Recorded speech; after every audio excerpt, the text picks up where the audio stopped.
هي الحلقات تحفظني بآيات من القرآن، هي الحلقات تملأني بحب المصطفى العدنان، هي الحلقات تحفظني بآيات من القرآن، هي الحلقات تملأني بحب المصطفى العدنان، وأخلص نيتي دوما لرب واحد ديان بروح ملؤها طهر.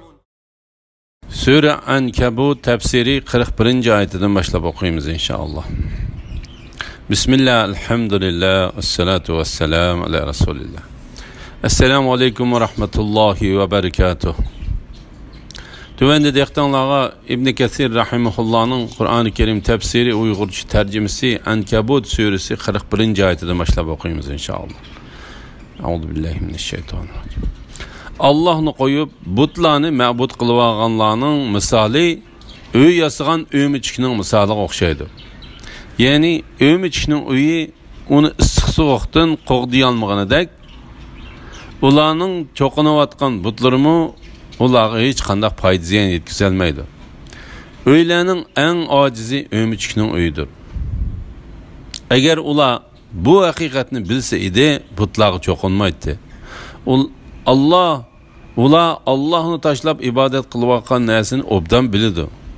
Allah g'olibdir, hikmet bilan ish qiluvchidir. Biz insonlarga Qur'onda ularning zehniga yaqinlashtirish uchun bayon qilgan bu tamsillarni faqat olimlar tushuna oladi.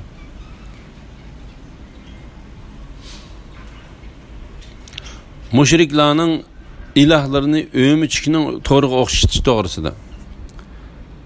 Bu misolni Alloh taolo mushriklarga ularning Alloh taoloni qo'yib butlarni iloh qilib olganliklari, butlardan yordam va rizq umid qilganliklari, og'ir kunlarda ularga yepishib oladiganliklari uchun misol qilib ko'rsatdi. Butlari ularning kutganini berishda ömüçkinin to'g'riga o'xshash ojiz va zaifdir. Ularning ana shu ilohlari hech narsaga ega emasdir. Uningga cho'qingan kishi faqat ömüçkinin to'g'riga esilgan kishiga o'xshaydi. U haqiqatan uningdan qilchim manfaat ola olmaydi. Agar mushriklar bu ahvolni bilsa edi, Alloh taoloni qo'yib butlarni ma'bud qilib olmaydi. Allah Teala'ga Çin dilinden işengen Müslümanın ahvali del bunun aksici buludu.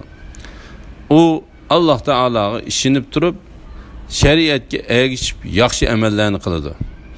O Çin ve puxtuluqdan sunmaydigan mahkem tutqiga esilib olgan buludu. Ondan Allah Teala özüden başqa ibadet qilgan ve özüge şirik keltirgan mushrikni agahlandırıp mundaq deydi. Allah ularning qandaq amallarni qilayotganliklarini, Allah Teala'ga nimalarni şirik qilayotganliklarini obdan biladi. Kelgusida ularga gunohlarga yarasha jazo berdi. Allah haqiqatan hikmet bilan ish qiluvchidir. Hamma narsani bilib turguchidir.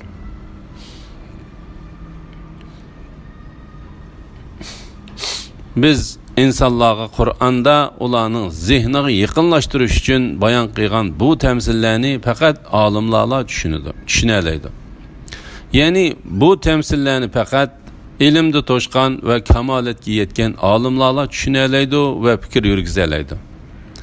İbn Abu Hatem Amr ibn Murraning mundaq deganligini rivoyat qildi.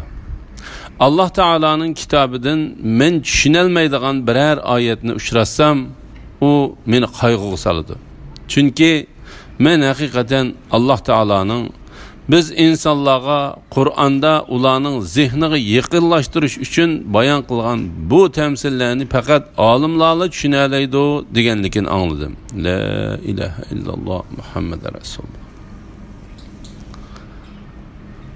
Allah osmonlarni va zaminni haq yaratdi. Haqiqatan buningda mu'minlar uchun Allohning birligini ko'rsatadigan dalil bor. Ey Muhammad sallallohu alayhi vasallam, sana vahiy qilingan kitobni, ya'ni Qur'onni tilovat qilgin. namozni ta'dil arkon bilan o'qigan. Namoz haqiqatan qabih ishlardan va gunohlardan to'sidi. Allohni yod etish hammadan, ya'ni uningdan boshqa hamma ibodatdan ulug'dir. Allah qilayotgan hamma ishinglarni bilib turdi. Allah bu oyatda o'zining buyuk qudratidan xabar qildi. U osmonlarni va zaminni haq yaratdi. Ya'ni bekor qila o'yinchiq qilib yaratgani yo'q. Her odam o'zining amaliga yarasha mukofotlanish uchun yaratdi.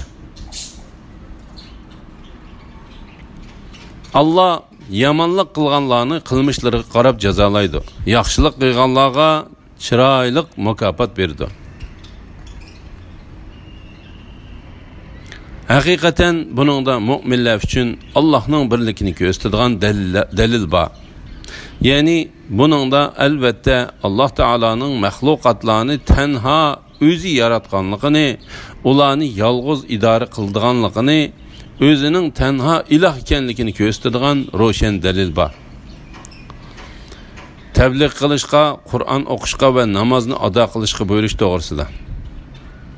Allah payg'ambarini va mu'minlarni Qur'on o'qishga va uni insonlarga yetkazishga buyurdi. Namozni ta'dil arkon bilan o'qigan. Namoz haqiqatan qabih ishlardan va gunohlardan to'sidi. Allohni yod etish hammadan, ya'ni uningdan boshqa hamma ibodatdan ulug'dir. Ya'ni namoz qabih ishlarni va gunohlarni tashlatishdan iborat ikki narsani o'z ichiga oladi. Uni davomli o'qish shu yomon ishlarni tashlashga elib bordi. İmam Ahmad Abu Hurayra radhiyallohu anhuning mundaq deganligini rivoyat qiladi.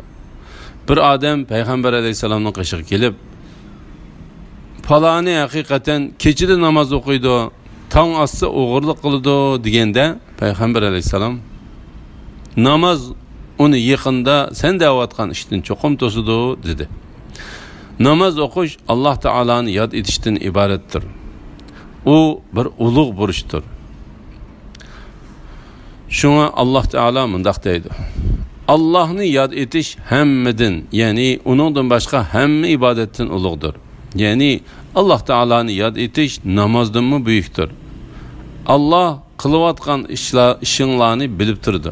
Ya'ni jimi ishinglarni va so'zinglarni bilib turdi. Sözleringlarni bilib turdi.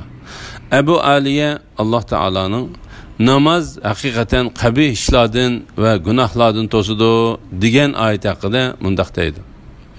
Namozda haqiqatan 3 xislat bordir. Bu xislatlardan biror xislat tepilmagan har qanday namoz emasdir. Bu xislatlar ixlos, qo'rqush va Alloh taolani yod etishdan iboratdir. İxlos insonni yaxshi ishga buyuradi. Alloh taoladan qo'rqadigan qilib, yomon ishdan to'sidi. Alloh taolani yod etish Qur'on o'qishdan iboratdir. Qur'on insonni yaxshilikka buyuradi. Yomon ishdan to'sidi. Ibn Aun Ansari mundaq deydi: Sen namozda turgan chaqda yaxshilikning ichida turgan bo'lsan. Namoz haqiqatan seni qabih ishlardan va gunohlardan to'sdi. Sening namozda turib Alloh taolani yod etishing hammadan ulug'dir. Ahli kitob bilan faqat eng chiroyli ravishda munozirlashinglar. Ularning ichidagi zulm qilg'uvchilar, ya'ni sizlarga qarshi turish, sizlarga qarshi urush qilg'uvchilar va fidya berishdan bosh tortquchilar buningdan mustasno. Aytinglarki, bizga nozil qilingan kitobga va sizlarga nozil qilingan kitobga iymon etdik. Sizlarning ilohinglar va bizning ilohimiz birdir. Biz Allohga bo'ysunuvchilarmiz. Ahli kitob bilan munozirlashish to'g'risida. Bu oyatning ma'nosi, ahli kitobdan kimiki dinda o'ylanib yiqishni iroda qilsa, uningga ta'sir qoldirish uchun uning bilan eng chiroyli ravishda munozara qilish talab qilindi deganlikdir. Alloh taolo bu vaqtda mundaq deydi: Rabbingning yo'liga, ya'ni islom diniga hikmatli uslubda yaxshi vaz nasihat bilan da'vat qilgan. Ular, ya'ni muxolifatchilik qilguvchilar bilan chiroyli ravishda munozirlashgan. Alloh taolo Musa bilan Harun alayhisalomni Fir'avnga payg'ambar qilib avatgan chaqda u ikkisiga mundaq dedi: Uningga yumshoq so'z qilinglar. U vaz nasihatni qabul qilishi yoki haddidan oshganlikning oqibatidan qo'rqishi mumkin. Ularning ichidagi zulm qilguvchilar buningdan mustasno. Ya'ni haqiqatdan burilib ketganlar, ro'shan yo'ldan ozg'inlik qilganlar, haq bilan qarshilashganlar, yo'g'onlik qilganlar buningdan mustasnodir.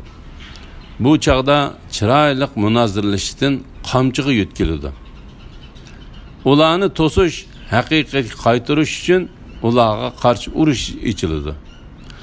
G'olib va jalolatlik Alloh taolo mundaq deydi: Biz haqiqatan payg'ambarlarimizni ro'shan mo'jizalar bilan avatdik va ular bilan billa insonlar adolatni barpo qilsin deb kitobni, qonunni tushirdik. To'mirni yaratdik. To'mirdan urush qurollari yasaladiganligi uchun to'mir kuch-quvvatni o'z ichiga olgan. To'mirda insonlar uchun nurg'un manfaatlar bor. Allohni ko'may turib, qurollarni ishiltib, Alloh taologa va payg'ambarlarga yordam berganlarni bilish, ma'lum qilish uchun to'mirni yaratdi. Allah haqiqatan kuchlidir, g'olibdir. Jabir mundaq deydi: Allah bizni Allohning kitobiga qarshilik qilganlarni qilich bilan chepishimizga amr qildi. Aytinglarki, bizga nozil qilingan kitobga va sizlarga nozil qilingan kitobga iymon etdik. Ya'ni agar ahli kitob biz rostliknimi, yolg'onliknimi bilmaydigan narsalarni xabar qilsa, agar ahli kitob biz rostliknimi, yolg'onliknimi bilmaydigan narsalarni xabar qilsa, biz buni inkor qilishga jur'at qila olmaymiz. Chunki u haq bo'lishi mumkin. Uni tasdiqmi qilmaymiz. Chunki u botil bo'lishi mumkin. Lekin biz uning osmondan nozil bo'lgan bo'lishi o'zgartirilgan va burmalangan bo'lmasligi shart qilingan asosda umumiy ravishda iymon keltiramiz. İmam Buxoriy Abu Hurayra radhiyallohu anhuning mundaq deganligini rivoyat qiladi: Ahli kitob Tavratni İbroniy tili bilan o'qib, uni islom ahliga arab tili bilan tafsir qiladi. Payg'ambar alayhisalom mundaq dedi: Ahli kitobni tasdiq qilmanglar. Ularni inkor qilmanglar.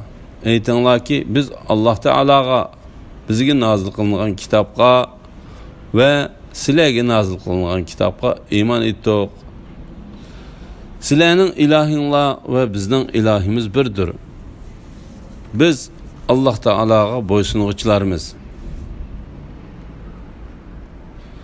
İmam Buxoriy İbn Abbosning mundaq deganligini rivoyat qildi: Payg'ambar alayhisalom orqali sizlarga nozil qilingan sizlarning kitobinglar eng yangi tursa, sizlar uni hech narsa orlishib qolmagan sap holatda o'qiydigan tursanglar, qandoqmi ahli kitobdan masala so'raysizlar?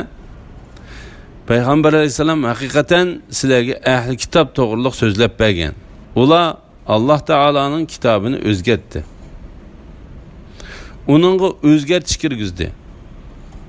Ular kitobni o'z qo'llari bilan yozib, uni ozg'in pulga setish uchun bu Alloh taoloning dargohidan nozil qilingan kitob deydi. Bilinglarki, sizlarga kelgan ilm sizlarni ulardan masala so'rashdan to'smadimi? Allohning nomi bilan qasamki, ulardan birmi odamning sizlarga nozil qilingan kitobdan masala so'raganligini ko'rmadik. İmam Buxoriy Humayda ibn Abdurrahmanning bundaq deganligini rivoyat qiladi. Men Madinada Muaviyaning bir qancha Quraysh kishilariga so'zlayotganligini angladim. Muaviya Ka'b ahbarni tilga ilib mundaq deyotadi. Ka'b ahbar ahli kitobning ichida eng to'g'ri so'zlaydiganlardan bo'lsa-mu, shundaq turuqliq biz uning rost yoki yolg'on so'zlaganligini tekshirishimiz kerak. Men, ya'ni Ibn Kathir mundaq deb qarayman. Til jihatda maqsadsiz holda uningdan yolg'on so'z sodir bo'ladi. Chunki u samoviy kitoblardan uni to'g'ri deb o'ylab so'zlaydi. U kitoblarda kirgizib etilgan nurg'un yolg'onlar bordir. Chunki ularning millati ichidan bir buyuk ummatga, ya'ni islom ummatiga o'xshash kitoblarni pishiq yodga biladigan qorilar yo'q edi. İslam dinining dunyoga kelganligi ancha uzoq bo'lmagan va islom ummatining ichida Qur'on va hadisni pishiq yodga biladigan qorilar turug'liq nurg'un hadislar yolg'ondan to'qib chiqildi. Uni faqat g'olib va buyuk Alloh taololar biladi. Va bu sahada Allah ilm bergan har bir kishi o'zining iqtidori yetgan ravishda biladi. Madhiya ve güzel maqtashlar Alloh taologa mansubdir. Alhamdulillah. Yuqorida sura Ankabut tafsiridan 46. oyatgacha angladinglar. Oxirini keyin qitimli o'qishimiz davomlashtiramiz inshaalloh. Ve sallallahu ala Muhammad ve ala alihi ve sahbihi ecma'in. Esselamu aleyküm ve rahmetullahi ve berekatuhu.